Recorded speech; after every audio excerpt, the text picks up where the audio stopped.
Howdy, y'all. Back again for another discussion of a Grimm's fairy tale. This fairy tale and all the fairy tales that I discuss can be found on my Storytime playlist on my channel. And there you'll also find a disclaimer saying and explaining why these fairy tales are not for children and the discussions about them, these aren't for kids. So here's a line drawing representing the 6 soldiers of fortune. And I have a few thoughts to present about this story. So I think that, let me get tucked up here.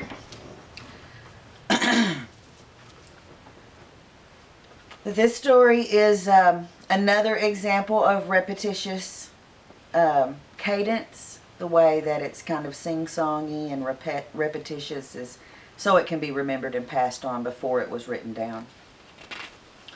Alright, this story begins with a man. If I seem rushed, it's because I've already done this once, because it ran really long, because I was rambling, so I'm going to try and stay on point and stick to my notes on this. The story begins with a man who, despite or possibly because of all of his talents and abilities and fine characteristics, he's undervalued by his peers and has approached a crossroads in his life. He decides to make a better future for himself by finding the right man to help me. Okay? And this, to me, implies that on his own he can't excel. Only when complemented by another can he truly achieve his true worth. Which his true worth, in his mind, he thinks he deserves all the treasures of the kingdom, saying repeatedly throughout the story that before he was through, the king would give him all the treasures of the kingdom. So he sets off and he encounters the first of the 5 men that he collects to go with him. This man has super strength and is uprooting several large trees with ease. After completing the task of providing wood for his parents, he agrees to come along with the first man. Now, I think that the fact that he must first complete his family obligations is a reinforcement of the strong emphasis placed on taking care of your responsibilities before going off on your own adventure. People didn't want their children, especially at this time, running off and forgetting to contribute to the family household, which I'm sure was something that was expected of young people. You didn't just grow up and do whatever you wanted. You had to contribute to the household that raised you.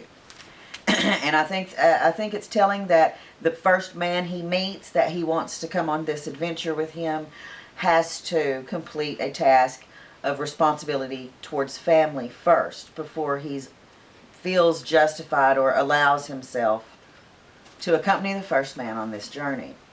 So the two proceed and encounter a huntsman who apparently is a fantastic shot, and he is also collected.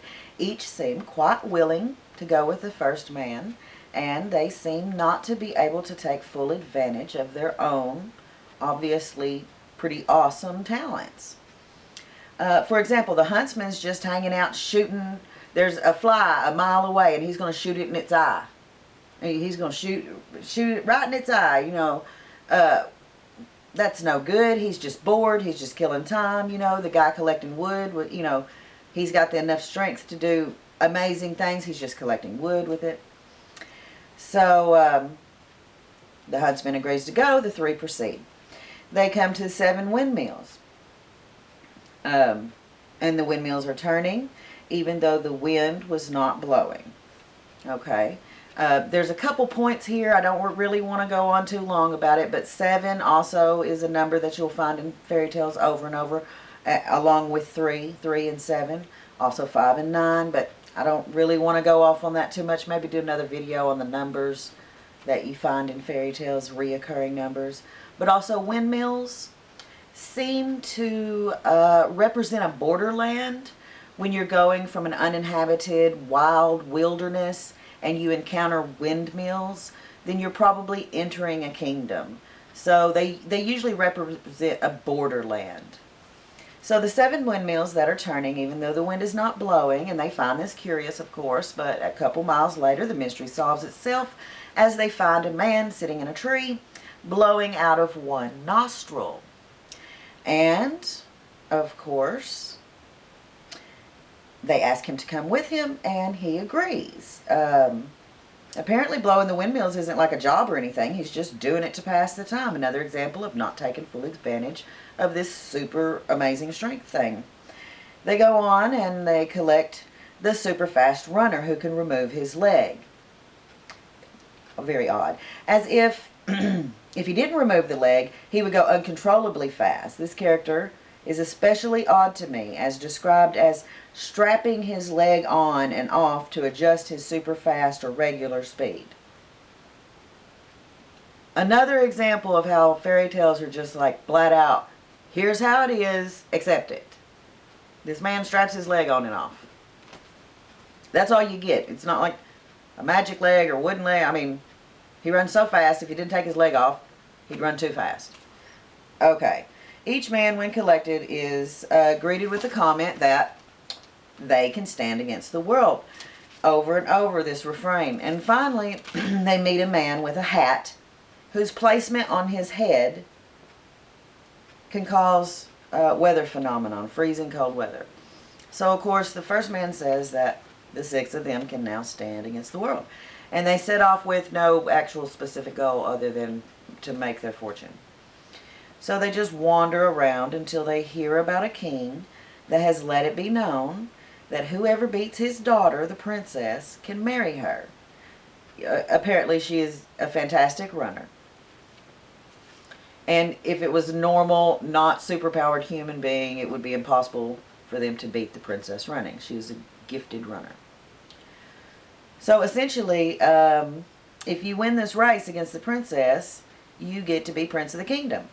Of course, the runner applies to the race, and the gist of it is they both have to run a foot race to a faraway stream, fill a pitcher with water from that stream, and return with it first.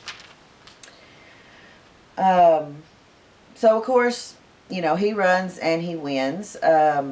He takes a nap, and the princess, I don't know if she tries to cheat or if this is just an example of her being clever, but he takes a nap and she comes upon him sleeping, and she empties his pitcher and continues on.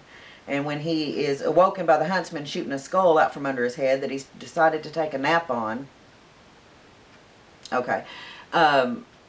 then he has to go and refill his pitcher and come back before he can beat her. Essentially, yes, he does win, but did she cheat? Was she just clever? It doesn't say. It leans towards that was just a smart thing to do.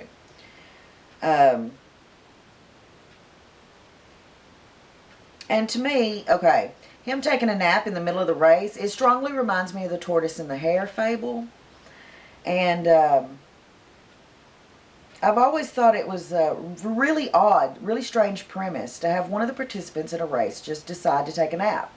I think it's an example, you know, now that I think about it, I think it's an example of a hubris, or kind of a passive-aggressive flex on the other runners in the race. Feel like I can take a nap and still win the race, you know.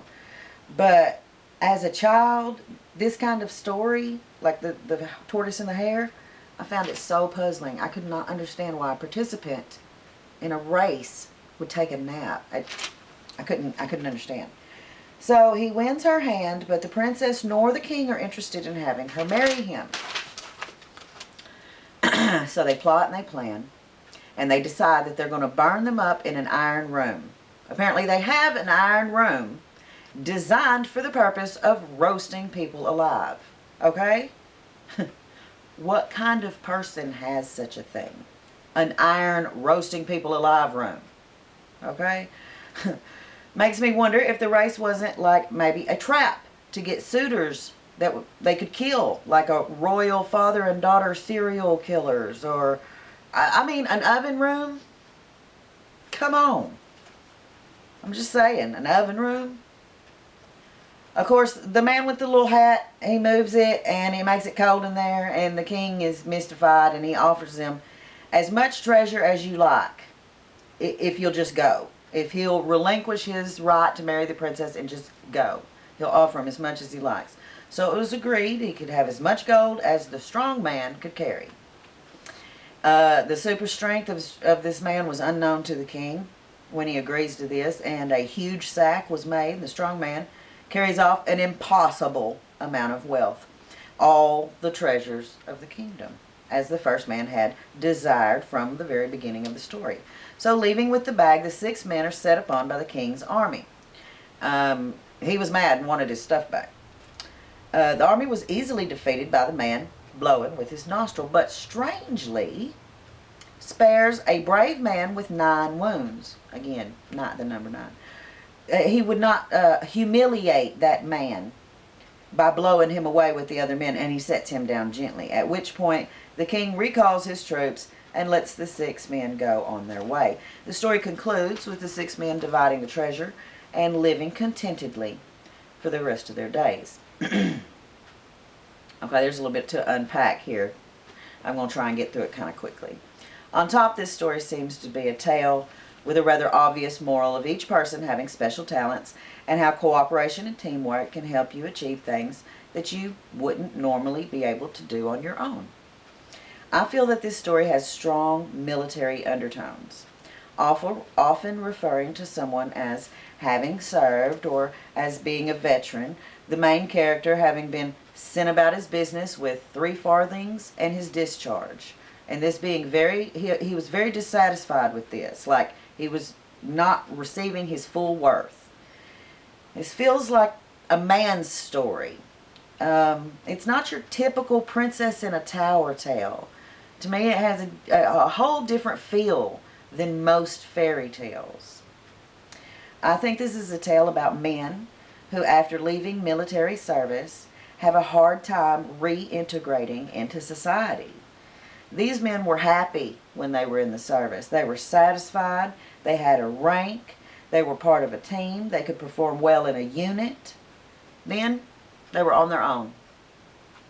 Possibly many men felt this way, and they invented tales such as this to express the desire to work towards a common goal.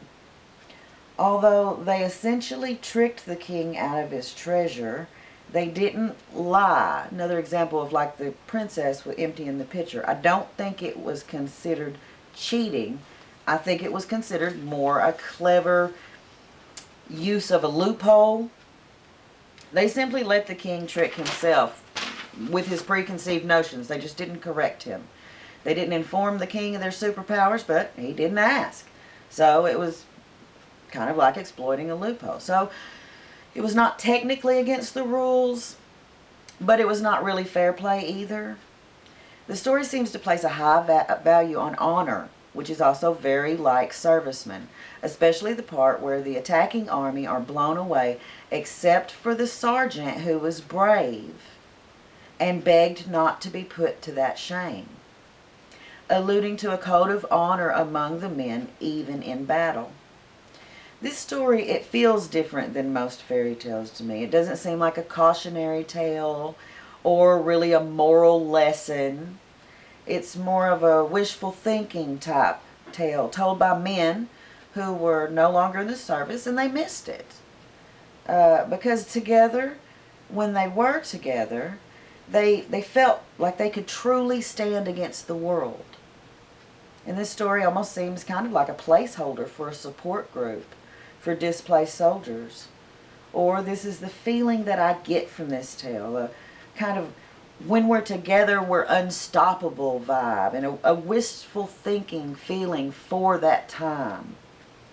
I'm sure this was very appealing to men that were recently, or even not so recently, perhaps even retired for years from the service.